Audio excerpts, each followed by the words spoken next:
Ajusta Tu Corona was a dream of mine since I was very young. I didn't bring it to fruition until I was much older. And basically what it is we all have a story to tell. And a lot of people were not aware of my story, of their stories, and they were a little bit shocked to find out what our humble beginnings were and how we became so successful. So never underestimate the power of your story. It is inspirational, it is motivational, it can save someone's life. My message to all the women out there, to everyone out there who may be facing adversity, never forget how amazing you are.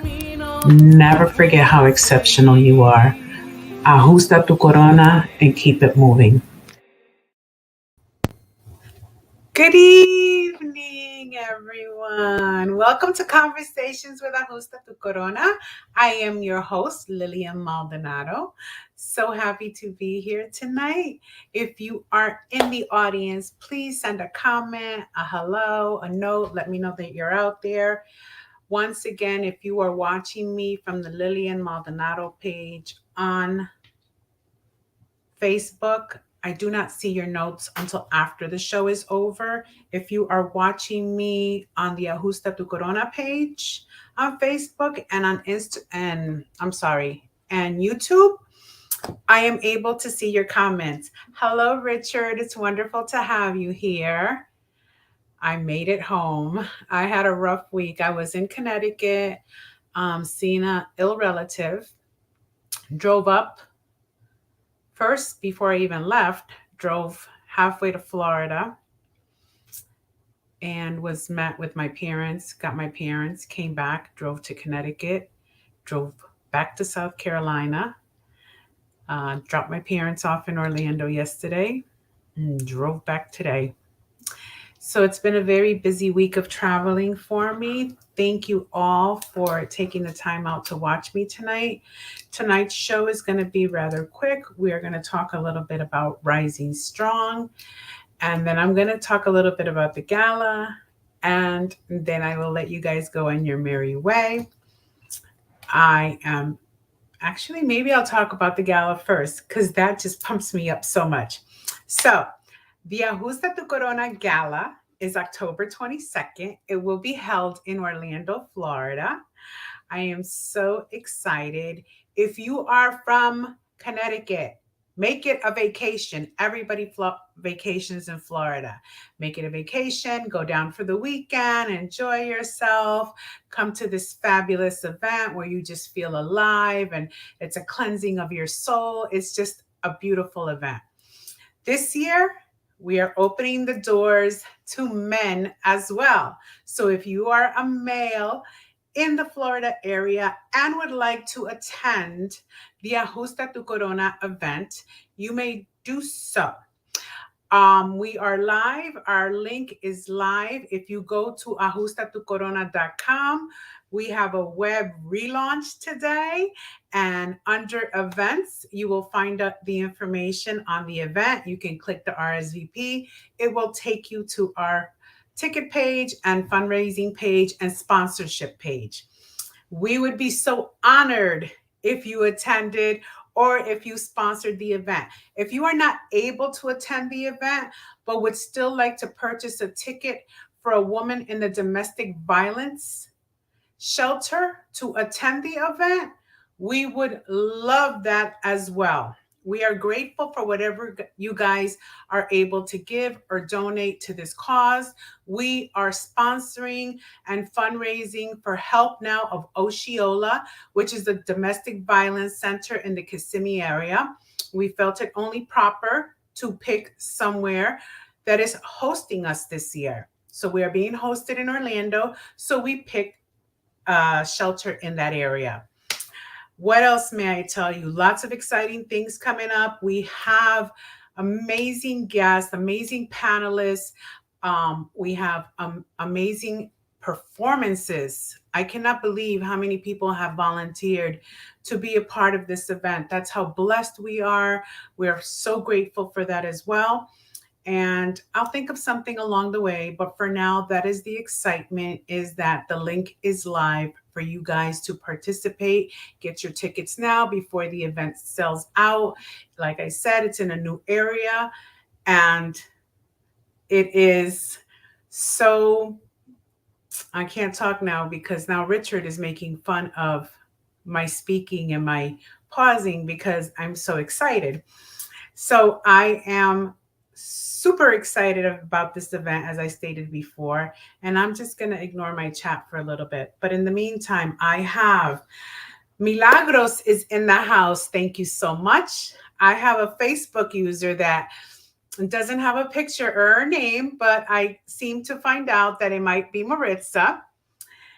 And yes, he is asking if you can gift the ticket through the website. Absolutely. So the website gives patron tickets who are attending the event. And if you go all the way to the bottom, it says, I just want to donate to the event.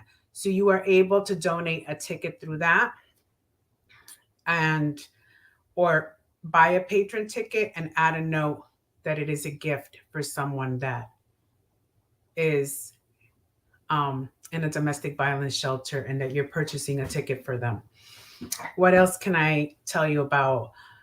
Just a lot of things. We are on the verge of a podcast that is coming soon. I don't know how soon. It's being worked on currently, but that is also in the pipeline for us. As far as how many people may attend, we are expecting between 150 and 175 people.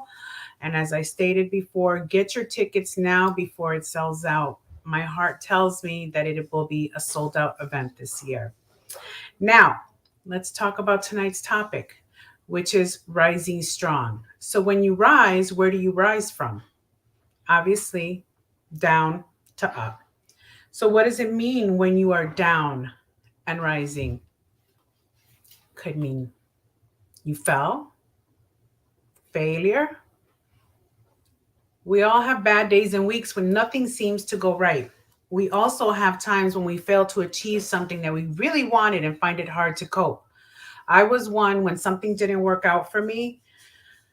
I felt it immediately in the pit of my stomach, just because I didn't happen to get my way, or it didn't happen to go the way that I wanted it to go.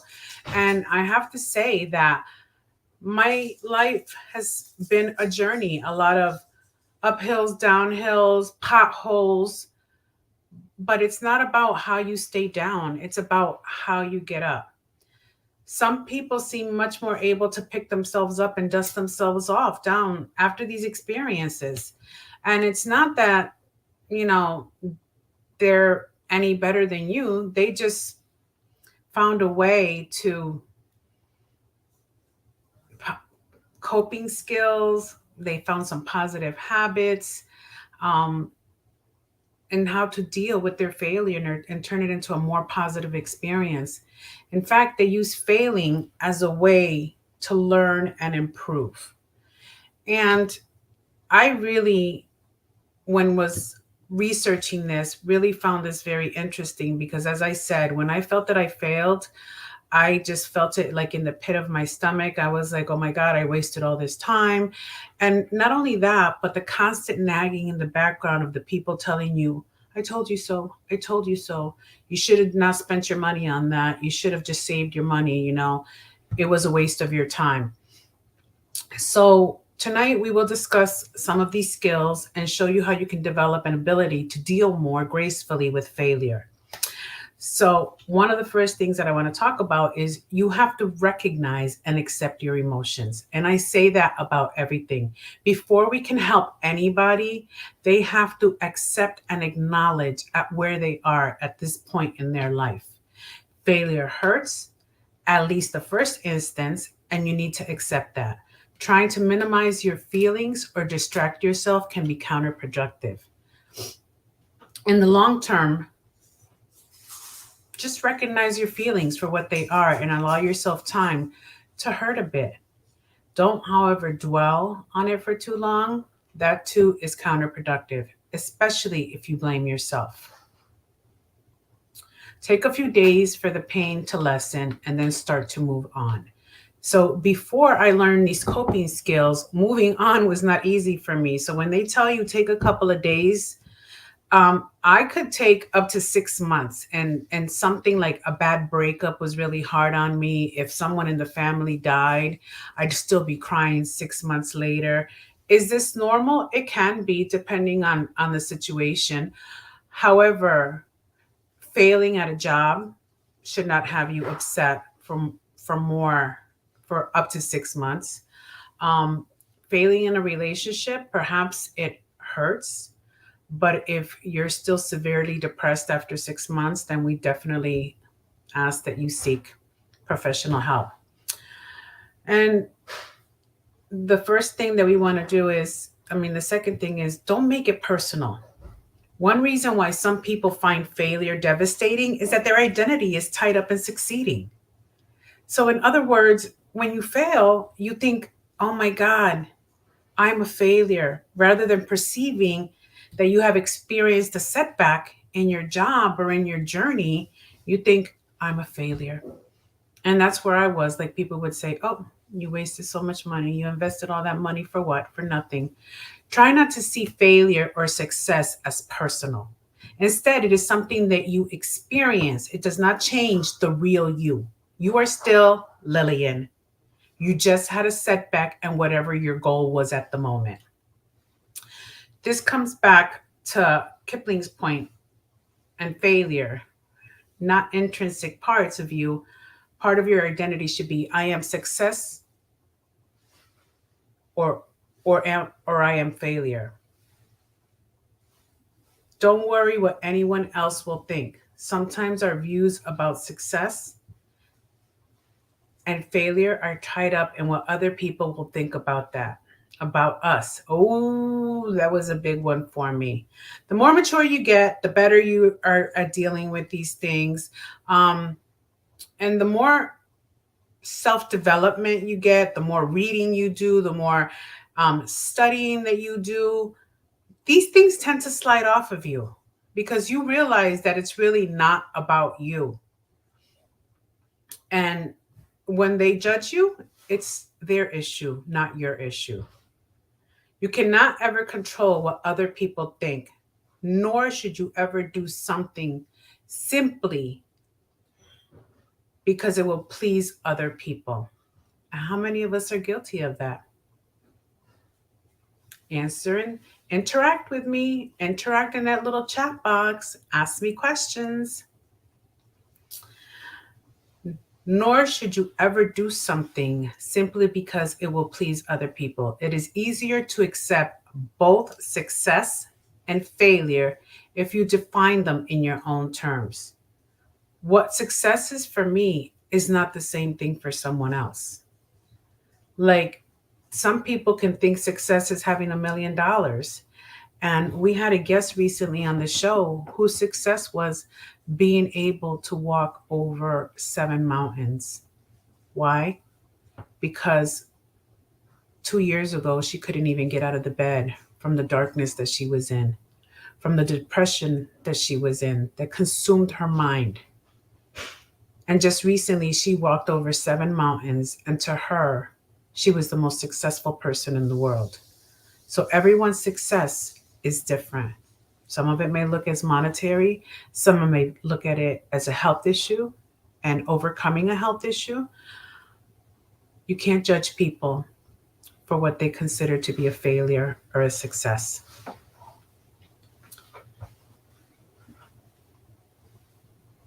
Make sure that you do things because you want to achieve, not because you think other people will be pleased. That is so important. Do it for yourself. Remember, everything is about self-love. Once you have self-love and you value the person that you are, just positive things just pour out of you. Your happiness, the joy that comes from you is so important rather than seeking someone else's opinion.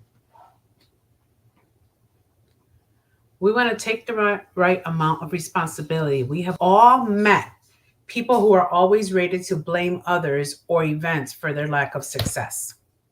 All the time. The referee was biased. He gave them that point. My teacher doesn't like me. That's why I have a bad grade. Ooh, we hear that all the time. If only I had felt better, I wouldn't have missed those shots.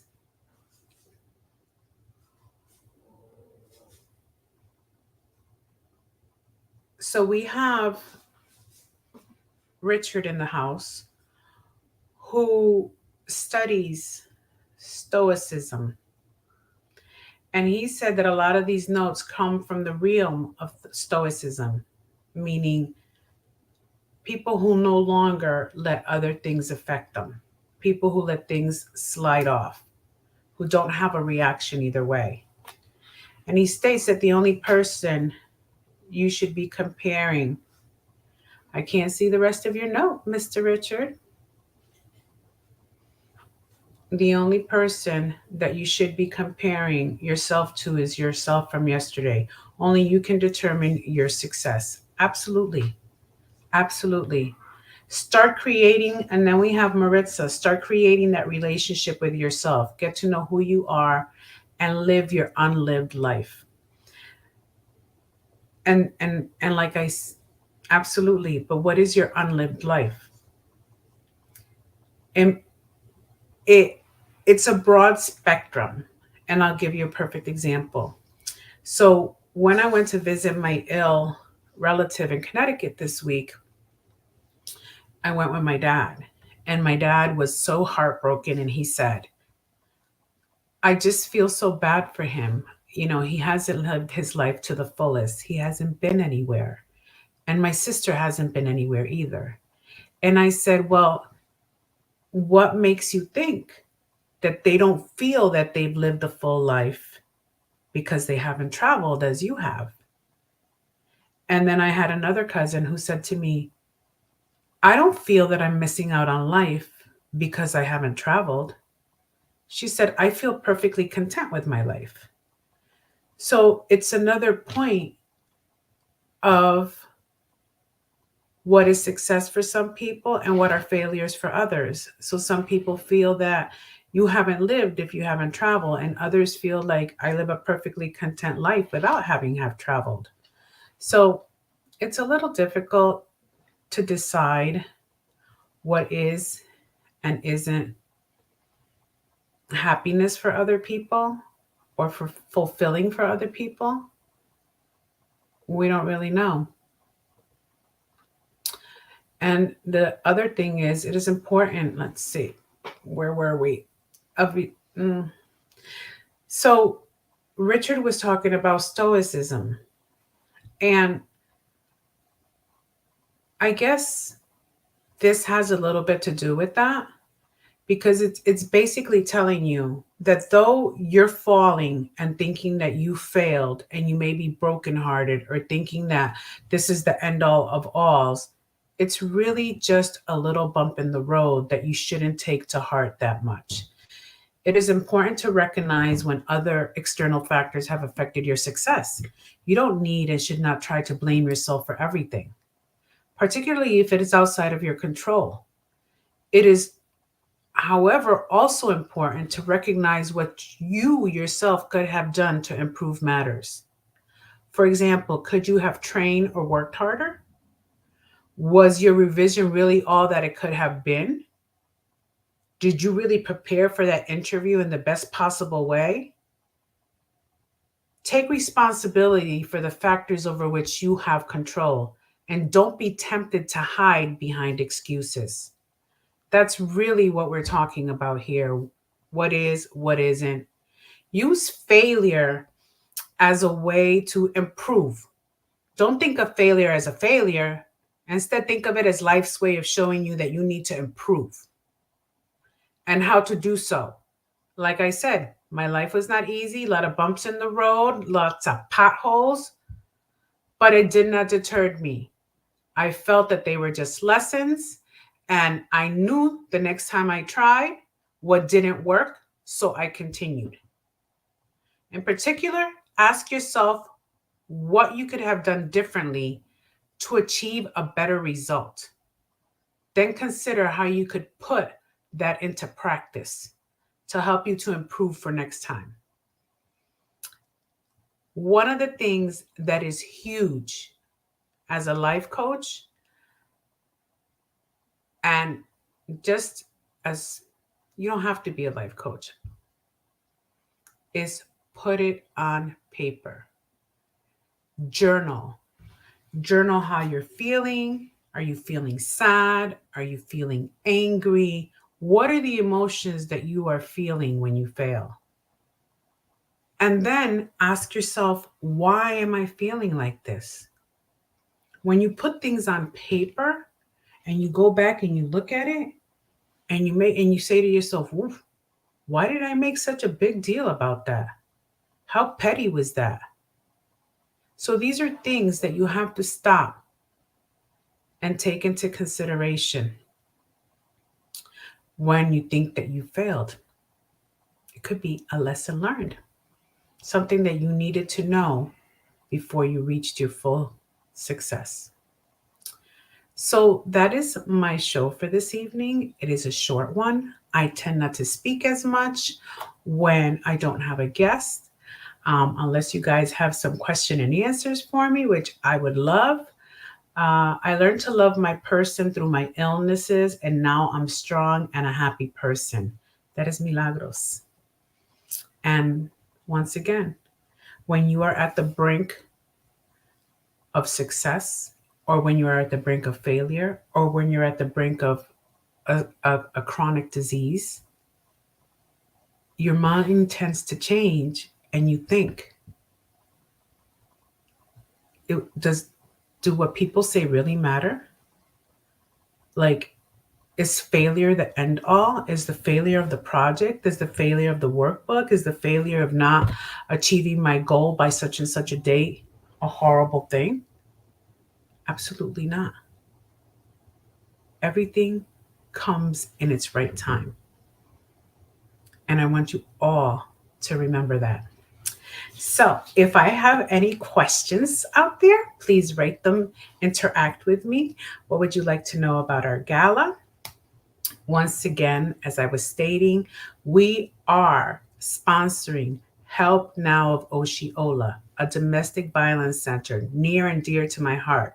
I was looking up their information online and a little window popped up and said, "Are you safe?" I wrote, "Absolutely, just looking for some information on how to raise funds for your nonprofit." They gave me a phone number. I called them, and right away they said, "Are you safe?" Not hello, didn't identify themselves, just said, "Are you safe?" Why? Because when a woman is in danger and maybe she only has 2 or 3 seconds to make this phone call, they want to make sure that the person on the other end is safe. And that is why I picked Help Now of Osceola. I'm not familiar with all the shelters in the area of Central Florida, that it happens to be the one that I picked.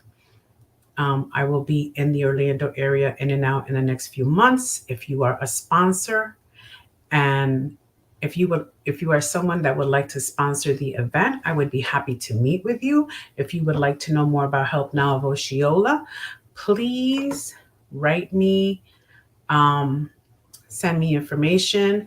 This is our webpage on the ticker at the bottom. It is also the link for the fundraiser. I will be talking about the fundraiser till I am blue in the face until the day of the event. I would be honored if you joined us. This is a great cause. Domestic violence has increased up to 60% since the pandemic. People are getting on each other's nerves. This is for both men and women. 1 in 4 women is a victim of domestic violence. 1 in 7 men are victims of domestic violence. As I said, we are opening our doors to all guests. This is normally a woman's empowerment event, a woman's event. And I recently attended a fundraiser for domestic violence where half of the people were men that wanted to know more about the cause. What could they do? How could they help? And honestly, men need to come to these events to hear these stories, Perhaps they never experienced it. Perhaps they are not abusers and do not know that this is going on and want to give a helping hand. So that is why this year we have opened the doors to men. We would love for you to attend Orlando, Florida, Mead Botanical Garden. Any information that you need regarding the event may be found at ajustatucorona.com or givebutter.com/ATC 2022. Like I said, it will be a brunch. It will be, the theme is English tea breakfast. So make sure you wear your fancy fascinators and hats and your beautiful flowy sundresses. To the gentlemen, dress nice. If you want to wear a hat, you're welcome to wear one. We will have performances, singers, possibly musicians. We're still working on our acts. We have an amazing panel of educated women who will talk about what they went through to get their education, how their education is helping them to shake the world, as I like to say, with their organizations. So please take your time, look, find out more about us and our cause. And I will see you next week in Spanish. We will have a guest next week. And for now, as always, never forget how amazing you are. Never forget how much you are loved. Never forget how exceptional you are. Ajusta tu corona and keep it going. Have a great night, everyone.